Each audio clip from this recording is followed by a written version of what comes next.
சகேயு அப்படிங்கிற அந்த மனிதன் டாக்ஸ் கலெக்டரா இருந்தானா. வரி வசூல் செய்வதற்காக நியமிக்கப்பட்ட தலைமை அதிகாரியாக இருந்தார். அதிகாரி மட்டுமல்ல, ஐஸ்வர்யவான். இவனுக்கு ஒன்று வேலை இருக்கிறது, சொத்து இருக்கிறது, பதவி இருக்கிறது. ஆனாலும் இவன் இயேசுவை காணும்படியாக மரத்து மேல ஏறி போய் நின்னு பார்த்தானா. மேல இருக்கிற சகேயுவை பார்த்து, கீழே இறங்கி வா, இன்றைக்கு ரட்சிப்பு வந்திருக்கிற, உன் வீட்டுல தங்கணும் அப்படின்னு சொன்னோன்னே ஆள் ரொம்ப பரவசத்துல போய், அதுக்கப்புறம் இருக்கிறதெல்லாம் பாதி என்ன செஞ்சுறேன், தரித்திரருக்கு ஏழைகளுக்கு திரும்பி நான் ரிட்டர்ன் பண்ணிடுறேன் அப்படின்னு சொல்லி மனம் திரும்பி அன்றைக்கு ரட்சிப்பை கர்த்தராகிய இயேசு கிறிஸ்துவை அவன் ஏற்றுக்கொண்டானாம். ஆனா இதுக்குள்ள ஒரு ரகசியம் அடங்கி இருக்கு. அதை நம்ம செய்யணும் பாருங்க. அழகாக ஒரு வார்த்தை கோடியிடப்பட்டிருக்கும். அவர் போகும் வழியில் முன்பாக ஓடி அவரை பார்க்கும்படி ஒரு காட்டத்தி மரத்தின் மேல ஏறினானாம். எனக்குன்னு ஒரு ரூட் இருக்கு, எனக்கென்று ஒரு மரியாதை இருக்கு, எனக்கென்று ஒரு சுய கௌரவம் இருக்கு. அதையெல்லாம் இன்னைக்கு தூக்கி உடைக்க போகிறோம். என் வழி கிறிஸ்துவின் வழியாய் மாற வேண்டும். அவன் என் வழி தேவன் பயணிக்கிற வழியாக மாற வேண்டும். அவர் எந்த ரூட்ல போறாரோ அதே ரூட்ல நாம் போக முயற்சி செய்ய வேண்டும். சகேயு அவரை பார்க்க முயற்சி செய்கிறான். அவரை பார்க்க முடியவில்லை. அவருடைய ரூபம், அவருடைய தோற்றம், அவர் செய்த அற்புதங்களை காதில் கேட்டவன் கண்ணில் பார்க்க வேண்டும் என்கிற ஆசை இருந்தும் அவனால் பார்க்க முடிய சூழல் ஏற்பட்டது. அதற்காக அவன் எடுத்துக்கொண்ட ஒரே ஒரு வழி, அவர் போகிற வழியில் போனால் அவரை பிடித்துக் கொள்ளலாம், அவரை பார்த்து விடலாம் என்கிற நம்பிக்கை அவனுக்குள் உருவானது. நாம சகேய போல அவர் எந்த ரூட்ல போறாரோ அதே ரூட்ல நாம போனோம்னா நிச்சயமா அவரும் நானும் சந்திக்க முடியும். அவருடைய ரட்சிப்பு எனக்குள்ளாக உண்டாகும், அவருடைய மீட்பு எனக்குள்ளாக உண்டாகும். நாம இருந்தா என்ன செஞ்சிருப்போம்? இன்னொரு நாளைக்கு பார்த்துக்கலாம், இன்னொரு நாளைக்கு போய்க்கலாம்.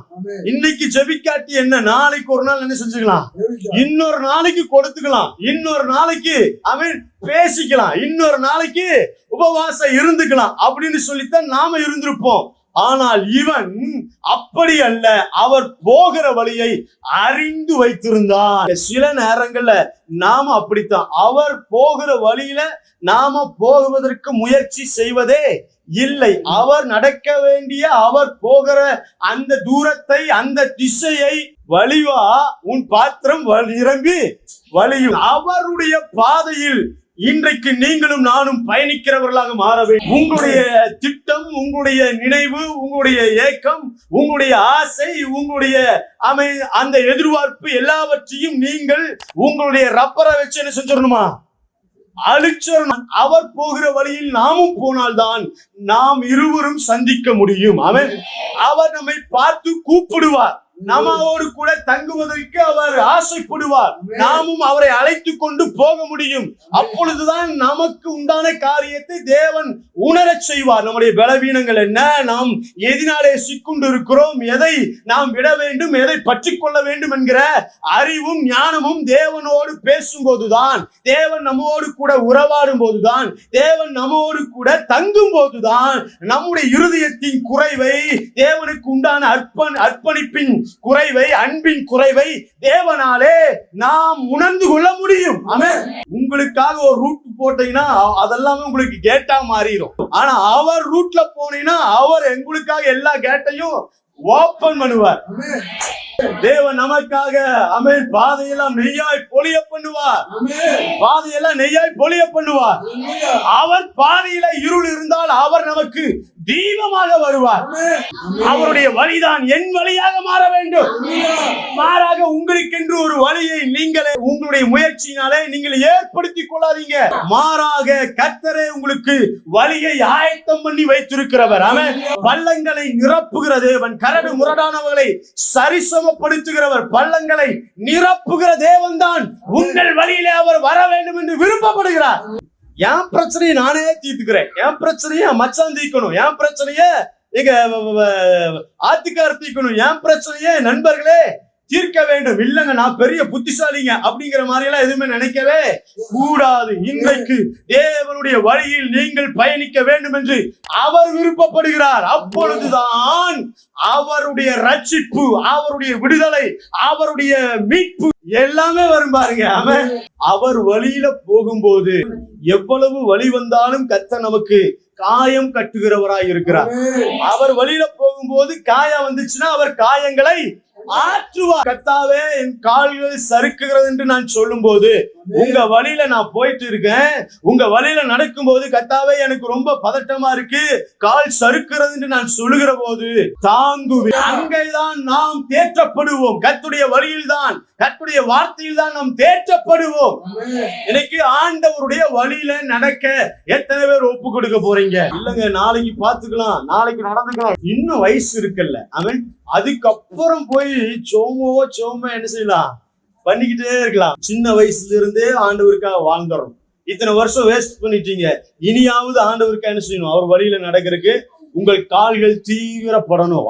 அவர் வழியில் நடக்கிற போது முதல் காரியம் உபாகமம் 28வது அதிகாரம் 9வது வசனத்தில் பரிசுத்த ஜனமாக நிலைப்படுத்துவார்.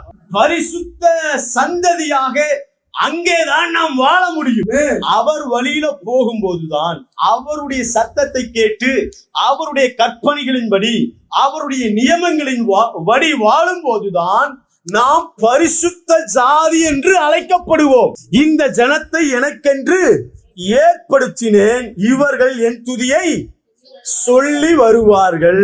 கர்த்தர் நம்ம எல்லா ஜாதியிலிருந்து பிரித்தெடுப்பதற்கான நோக்கம் என்னவென்றால் அவருடைய வழியில் நடப்பதற்காகத்தான். ஆமென். அவருடைய சித்தத்தை நிறைவேற்றுவதற்காகத்தான், அவருடைய நோக்கத்தின்படி நம்முடைய கால்கள் நடக்க வேண்டும் என்பதற்காகத்தான் மகிமையற்ற இந்த உலகத்தில் பிரித்தெடுத்து மகிமை உள்ளவராக நமக்குள் வாசம் பண்ணி கொண்டு இருக்கிறார்.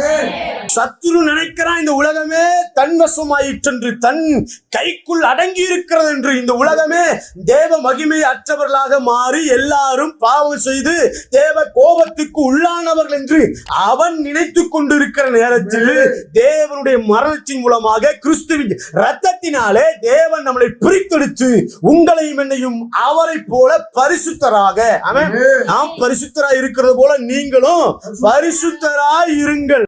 சகேயு அப்படிங்கிற பேருக்கு என்ன அர்த்தம்? அப்பாவின் அர்த்தம். தான் ஆபிரகாமின் சந்ததி என்பதை மறந்து போன ஒரு அப்பாவியா இருக்கிற மனுஷனை பார்த்து உலக ஜனங்கள் என்ன சொல்றாங்க அப்படின்னா, பாவியான மனுஷன். இந்த உலகம் அப்படித்தான் சொல்லும். தேவ சித்தத்துக்கு விரோதமாக, தேவ திட்டத்திற்கு விரோதமாக, உலகத்துக்கு ஒத்த வேஷம் தரித்தவர்களாக நாம் நடந்து கொண்டிருந்த போது இந்த உலகமும் உங்கள் முகத்திற்கு முன்பாக சொல்லாமல் போனாலும், உங்கள் காதுகள் கேட்க அந்த வார்த்தையை உச்சரிக்காமல் போனாலும், பின்பாக நின்று அவன் இருக்கிறதுலயே மோசமானவன் அப்படின்னு தான் உலகம் ஒரு நாள் உங்களை பார்த்து சொல்லி இருக்கும், குற்றம் சாட்டி இருக்கும்.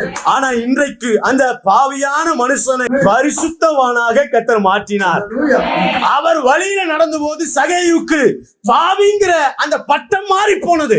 பாவி அப்படிங்கிற அந்த ஒரு பார்வை இயேசு வந்த போதும் அவர் வழியில் நடந்த போதும் பரிசுத்தவான் என்று மாற்றப்பட்டது. பாவம் கழுவப்பட்டுச்சு. அவன் முற்றிலுமாக தூய்மையாக்கப்பட்டான். கரை திரை முதலானவைகள் அற்றவனாக, பரிசுத்த சந்ததியாக, ராஜரிக ஆசாரிய வம்சத்தானாக, ஆபிரகாமின் குமாரனாக அவன் மாற்றப்பட்டான். அவர் வழியில நடக்கும் போது நமக்கு முதல் பிளஸிங் பரிசுத்த ஜனம். இப்ப நான் ஏழ்மையானவன் அல்ல. கிறிஸ்து எனக்குள் வந்தார். உயர்வானவர் எனக்குள் இருக்கிறார், மேன்மையானவர் எனக்குள் இருக்கிறார். இந்த உலகத்தையே சாதாரண செல்போனை கண்டுபிடிச்சேன், ஒரு 10 லட்சத்துக்கு வீடு கட்டிட்டேன், 30 லட்சத்துக்கு ஒரு பிளாட் கட்டிட்டேன் அப்படின்னு சொல்றவனே அவன் உயர்ந்தவன் என்று நினைக்கிற நேரத்துல உலகத்தையே உருவாக்கினவர். இல்லாதவளிந்து இருக்கிறவளை போல பேசுவதை அழைக்கிற தேவன் அந்த ஓனரை எனக்கு சொந்தக்காரன். பாவியானவன் மனிதன் அல்ல, கீழானவன் அல்ல. அதனால சொல்லி கீழாகவன் மேலாவாய். எப்ப நீ குப்பையில தூசியில இருந்த உன்னை உயர்த்தி ராஜாக்கு ராஜாக்களோடு பிரபுக்களோடு எப்பவே உன்னை உட்கார வச்சுட்ட. நீ கவலைப்படாத. நீ அழிந்து போகிறவன் அல்ல, நீ மடிந்து போகிறவன், நீ மரணத்துக்குரியவன் அல்ல, நீ நித்திய ஜீவனுக்கு உட்பட்டவன். ஹல்லேலூயா. சில பேர் சொல்லுவாங்க பூமியில இருக்கிறதுக்கு சீக்கிரம் செத்தரலாம் அப்படின்னு கூட நிறைய பேர் சொல்லியிருப்பாங்க. எல்லாம் எதுக்கு இருக்கிற அப்படின்னு தான் நிறைய பேர் கேட்கறாங்க. ஆமென். நீங்க சொல்லணும், நான் உயிரோடு இருக்கிறது அவருக்காக வாழ்வேன், அவருடைய நாமத்தை உயர்த்துவதற்கு தான் உயிரோடு இருக்கிறேன். அவர் வழியில போன அந்த சகைவ பாவியா இருந்தவனை கர்த்தர் செஞ்சாரு, பரிசுத்த ஜனமாக நிலைப்படுத்தி விட்டார். பாவி அப்படிங்கிற நேம் என்ன ஆயிடுச்சு? மாறிடுச்சு. அவன் குறைவுபட்டவன் என்கிற பெயர் மாறிவிட்டது. அபசகுணக்காரன், துரதிஷ்டக்காரன் அப்படிங்கிற பெயர் எல்லாமே மாறிடுச்சு. கர்த்தரனை பாக்கியவானாய் மாற்றி விட்டார்.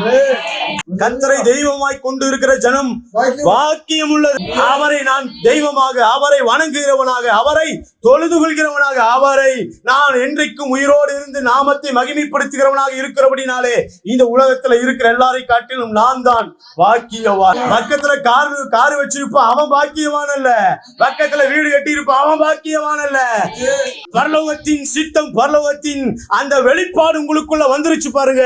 நீங்க தான் பாக்கியவான். நீங்கள் அவர் வழியில் நடந்தால் கர்த்தர் உங்களுக்கு ஒரு நிலையான வீட்டை தர அவர் வல்லவரா இருக்கிறார். ஆமா, நிறைய பேர் நினைக்கிறீங்க கர்த்தர் ஒரு நிலையான வீட்டை தருவார்னு சொன்ன உடனே ஆலோ பிளாக் வந்துரும், 2 லோடு மணல் வந்துரும், கொத்தனாரு ஃப்ரீயா வந்துருவாரு, எல்லாமே டப்பு டப்பு டப்புன்னு ஒரு 2 பாட்லயே ஆமே 2 மாடி கட்டிடுவேன் அப்படின்னு நினைக்க கூடாது. நமக்கு நிலையான வீடு இங்கே இல்லை. அப்ப நிலையான வீடு என்று அவர் எதை குறித்து சொல்லி இருக்கிறார்? பரலோகத்தில் சென்று சேர்கிற இடமே நிலையான வீடு. மனித உழைப்பை கொண்டு கட்டுகிற வீடு அல்ல. இது கை வேலை இல்லாத வீடு. 2 கொரிந்தியர் 5ஆம் அதிகாரம் 1வது வசனத்துல ஆண்டவர் தெளிவா சொல்லிருக்கிறாரு, பூமிக்குரிய கூடாரமாகிய நம்முடைய வீடு அழிந்து, இந்த வீடு சரீர வீடு, சரீரத்தையும் ஆண்டவர் வீடுன்னு தான் சொல்லுவாரு. ஆமா, இப்ப உங்களுக்கு புரியுற மாதிரி இந்த சரீர வீட்டையும் சொல்றேன். நம்ம கையினால கட்டின இந்த 10க்கு 10, அதாவது 30க்கு 10, 2 மாடி 4 மாடி 16 மாடி அப்படி எல்லாம் இருக்கு பாருங்க, அதையும் நான் சேர்த்தி தான் சொல்றேன். இந்த வீடு பூமிக்குரிய கூடாரமாகிய இந்த வீடு அழிந்து போனாலும் தேவனால் கட்டப்பட்ட கை வேலை அல்லாத நித்திய வீடு பரலோகத்தில் நமக்கு உண்டு என்பதை நாங்கள் அறிந்திருக்கிறோம். இது உங்களுக்கு புரியுதா புரியலையா? இந்த வீடு அழிந்து போனாலும், ஏன் சரீரம் அழிந்து போனாலும், நான் கட்டி இருக்கிற வீடும் அழிந்து போனாலும், இந்த உலகத்தில் எனக்கு எந்த நன்மையும் கிடையாமல் போனாலும், எனக்கான ஒரு பொக்கிஷம் தேவனுடைய சன்னிதானத்திலே சேர்த்து வைக்கப்பட்டு இருக்கிறது. அவர் வழியில போகும்போது ஆமா, உங்க கை வேலை செய்ய தேவையில்லை, அவர் கை வேலை செய்யும். ஆமென். உங்களுக்காக ஒரு நித்திய வீட்டை, பரலோக வாழ்வை, நித்திய ஜீவனை கொடுப்பேன் என்று சொன்னவர் நிச்சயம் அவர் செய்து வைத்திருக்கிறாரா? அங்க போறதுக்கு விருப்பம் இல்லையா? இல்லப்பா சார், எங்க அப்பா அம்மா வீட்டு எப்படி நான் வர்றது? நமக்கு இந்த வீடு நிரந்தரமே இல்ல, இந்த வாழ்க்கை நமக்கு நிரந்தரமே இல்ல. நிச்சயம் அப்படின்னா அங்க நிலைத்திருக்க கூடியது. அங்கே சூரியனோ சந்திரனோ இல்ல, கர்த்தரே நமக்கு வெளிச்சமாக இருக்கிறவர். ஆமென். நான் ஒருவனிடத்தில் அநியாயமாய் வாங்கினது உண்டானால் அப்படின்னா அவன் என்ன சொல்றான் அப்படின்னா, நான் அநியாயம் தான் பண்ணிருக்கிறேன், நியாயமே பண்ணல. ஆமென். என்னுடைய வேலையிலையும் சரி, உன் குடும்பத்திலையும் சரி, அநியாயக்காரனா இருந்தேன், அக்கிரமக்காரனா இருந்தேன். எனக்கு அவன் அதே போல அநியாயக்காரனா அக்கிரமக்காரனா அவன் பாவியாகவே நான் இருந்தால் என்னுடைய வீடு அழுகையும் பற்கடிப்பும் நிறைந்த இடமாக மாறி இருக்கும். இப்ப அவர் வழியில நான் போகும்போது, அவருடைய சத்தத்தை கேட்டு அவருடைய சித்தத்தின்படி நான் செய்யும் போது, நான் அழுகையும் பற்கடிப்பும் நிறைந்த இடத்திற்கு, வீட்டிற்கு போக மாட்டேன். புழு நிறைந்த இடத்திற்கு போக மாட்டேன். அவியாத அக்கினி நிறைந்த இடத்திற்கு நான் போக மாட்டேன். இப்பொழுது நான் போகிற இடம் தேவ தூதர்கள் நிறைந்திருக்கிற இடம். உங்களையும் என்னையும் உருவாக்கிய தேவன் அவர். நம்ம யார பார்க்க போறோம் அப்படின்னா, 2000 வருஷத்துக்கு முன்னாடி இந்த உலகத்துக்கு வந்தாரு பாருங்க, அவரை நம்முடைய மரணத்துக்கு பின்னாடி நம்ம பார்க்க போறோம். எவ்வளவு சூப்பரா இருக்கு பாருங்க. நித்திய வீட்டுக்குள்ள போகும்போது நம்மளை உருவாக்கினவரை, ஏதேன் தோட்டத்துல ஆதாமையும் ஏவாளையும் உருவாக்கினாரு பாருங்க, உங்களுக்காக ரத்த சிந்தினாரு பாருங்க, அந்த ஆண்டவரை நீங்க பார்க்க போறீங்க. நமக்கெல்லாம் போட்டாதான் இருக்கு. அவன் இது வந்து எங்க தாத்தாங்க. சில பேர் இன்னும் கற்பனையில வந்துட்டு இருப்பாங்க. செத்து போன மாமா வந்து அமுத்துறாரு, வா வான்னு கூப்பிடுறாரு. இன்னும் சில பேருக்கு கற்பனை. எங்க பாட்டி வந்து பேசிச்சு, செத்து போனவெல்லாம் ஆவியா வந்தா அவன் எத்தனை ஆவி சுத்தணும்? செத்து போனவன் என்னைக்கு ஆவியா சுத்தவே முடியாது. நித்திய வீட்டில் சேருவதற்கு அவருடைய வழியில் நாம் சென்றால் மட்டும்தான் நரக ஆக்கினிக்கு நாம் தப்பித்துக் கொள்ள முடியும். நரகம் எப்படி இருக்குன்னு உங்களுக்கு தெரியுமா? 7 மடங்கு சூடாக்கப்பட்ட அக்கினியிலேயே பக்கத்துல போனவங்க ராணுவ வீரர்களே அவருடைய ஹீட்ல வெந்து போய் செத்து போயிட்டாங்களாம். நாம் அழுகையும் பற்கடிப்பும் நிறைந்த, வேதனை நிறைந்த இடத்தில் வாழ்வதற்கு நாம் விருப்பப்படவே கூடாது. அப்புறம் எப்படி பாஸ்டர் இந்த உலகத்துல நான் ரொம்ப சந்தோஷமா இருக்க முடியும், ஆனா புலம்பிட்டே இருக்க முடியுமா? நான் வேதனையோடவே இருக்க முடியுமா? அவர் வழியில நடக்கும் போது கர்த்தர் நமக்கு எல்லா தடைகளையும் நீக்குவார். தேவனுடைய பாதை, வாசல், வழி கரடு முரடானதுதான், நெருக்கமானதுதான். ஆனாலும் கர்த்தர் நம்மை நடத்த ஒரு வல்லவராய் இருக்கிறார். அங்கேயும் கர்த்தருடைய கரம் தாங்கும். மரண இருளில் நான் நடந்தாலும் பொல்லாப்புக்கு பயப்படேன், தேவரீர் என்னோடு கூட இருக்கிறீர். இந்த உலகத்தின் வாழ்க்கையில கர்த்தர் நம்ம கூட இருக்கிறார். டெய்லி நீங்க உணரணும், என்னை பரலோக வாசியை மாற்றுவதற்கு கர்த்தர் பெரிய முயற்சி எடுக்கிறார் தெரியுமா? உங்களை பரிசுத்தவானா மாற்றுவதற்கு, பரலோக வாசியாய் மாற்றுவதற்கு, நித்திய ஜீவனை சேர்ப்பதற்கு பரலோகம் தினம் தினம் மிகவும் கற்ப வேதனைப்படுகிறது. எப்ப பாஸ்டர் ஆண்டவர் அங்க எப்படி செலுத்தாரு அப்படின்னு கேட்கவே கூடாது. கர்த்தர் தினந்தோறும் நமக்கு உதவி செய்வார், வல்லவராயிருக்கார். காலைதோறும் உடைய கிருபை புதியது அப்படின்னு அதுக்கு என்ன அர்த்தம் தெரியுமா? தினந்தோறும் என்னை அவர் வழி நடக்க வைப்பதற்காக தேவன் அள்ளிக்கொண்டே இருக்கிறார். ஆமென். அதுக்குதான் இந்த கிருபை. அவர் வழியிலே நான் நடக்கும் போது முதலாவது பாவியான நான் பரிசுத்தவானாக மாற்றப்படுகிறேன். பாக்கியம் இல்லாதவனாக இருக்கிற நான் பாக்கியம் உள்ளவனாக மாற்றப்படுகிறேன். சுகம் இல்லாத நான் சுகத்தை பெற்றவனாக மாற்றப்படுகிறேன். குறைவுள்ள நான் நிறைவுள்ளவனாக மாற்றப்படுகிறேன். பிரச்சனையும் உலகமும் உங்களை நிர்பந்தப்படுத்தினாலும் அதில் நீங்கள் மீண்டு வர கர்த்தர் உங்களுக்கு உதவி செய்வார். டார்ச்சர் தாங்க முடியல, இல்ல பாஸ்டர் என்னால நிம்மதியா வாழ முடியல, என்னால சமாதானமா வாழ முடியல, இல்ல என்னால நிம்மதியா வாழவே முடியல அப்படின்னா அவர் வழியில நடக்க ஆரம்பித்தார். துன்மார்க்கனுடைய வழி அழியும், ஆனால் நீதிமானோ என்றென்றைக்கும் சீயோன் பர்வதை போல அசையாமல் நிலைத்திருப்பார்களாம்.